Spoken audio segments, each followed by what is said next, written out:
In 1933, a fire broke out in the Reichstag Parliament in Germany. Hitler declared that this was a terrorist attack by the communists and used the media to spread fear and panic. He then passed the Reichstag Decree, which was an anti-terror law that stated it is permissible to restrict the rights of personal freedom. This removed the people's rights to a fair trial and free speech.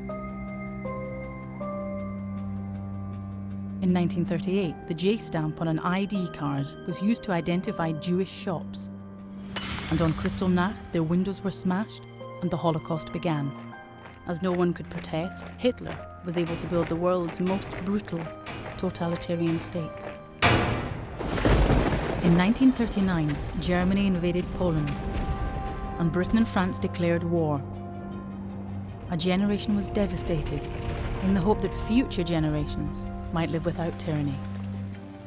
In 1945, the Allies declared victory and said never again. To protect the world from war, they had to protect the citizen from the state. If Hitler had not taken the liberties from the German people, they might have stopped Hitler taking Germany to war. 1787, an architect invented the perfect prison and called it the Panopticon. The prisoners would be seen wherever they were, but would never know if they were being watched. It was designed to control the prisoners using surveillance alone, and was seen as the ultimate power of mind over mind. No Panopticons were ever built, but Tony Blair's most expensive legacy will be to have turned the entire country into a perfect prison. The government wants to put a tracking device in every car on the road. Surveillance cameras are being connected to directional microphones, as well as facial recognition software, so they will always know where you are and what you are saying. But we can make choices in spending too. And instead of wasting hundreds of millions of pounds on compulsory identity cards as the Tory right demand, let that money provide thousands of extra police officers on the beat where they can actually protect people. But now New Labour want to spend billions of our money on compulsory ID cards. We will pursue identity cards because they're right. We think it is legitimate and right in this day and age to ask people to carry identity cards. It is the right thing to do. Within a few years, you will be forced to carry an ID card, which will store a goldmine of private information, which will be uploaded to a database called the National Identity Register. Every time you interact with the state, it will form an audit trail, so the government will know your entire life's history. This will be linked to your medical records, your school records, and your DNA structure. Gordon Brown has already said that he will sell your information on to big businesses, whereas computer hackers will be able to get it for free. Lots of other countries do have ID cards, but in most cases they were forced onto the people by authoritarian dictators like Napoleon. ID cards were introduced to Britain during the Second World War.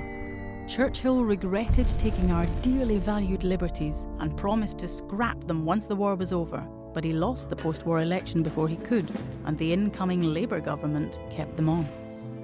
The information on the cards shot up, and police began to demand them from people at random. In 1950, Harry Wilcock, an ordinary man from Leeds, took a stand. The police ordered him to show his ID card, but he refused and said, "I am a Liberal and I'm against this sort of thing." He was arrested, but fought his case to the highest court in the land. And as the cards were so hated, he became a national hero. The judge ruled that to demand an ID card from all and sundry has turned law-abiding citizens into law-breakers. The government abolished the cards and gave the nation back its privacy. In Rwanda, the Belgian colonial government introduced ID cards to split up the native Tutsi and Hutu tribes by their physical differences. In 1994, the country devoured itself as the Hutus mercilessly attacked the Tutsis. An ID card marked Tutsi would get you killed at any roadblock.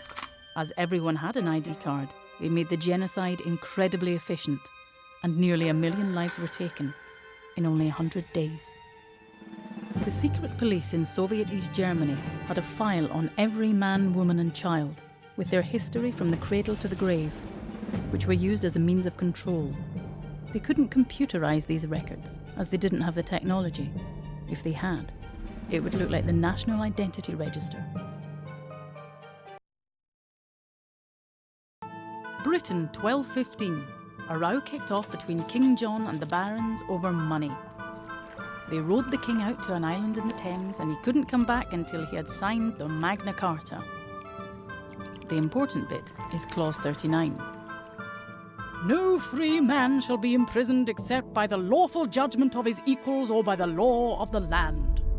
No one could be locked up without being charged before a court, and everyone was innocent until proven guilty by a jury.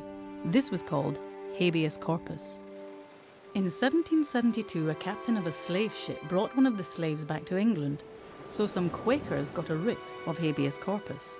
The slave was brought before a court, but as there was no charge, he was released. The judge ruled that slavery is so odious that nothing can be suffered to support it. A few years later, Britain banned slavery completely. Habeas corpus was suspended in Britain in the dark days of 1940. The Nazis were on the brink of invasion, so Churchill passed a law giving him the power to lock up fascists without charge. He hated the idea and called this power the foundation of all totalitarian government. When he knew the Germans couldn't invade, Churchill tore up the law and the fascists were released.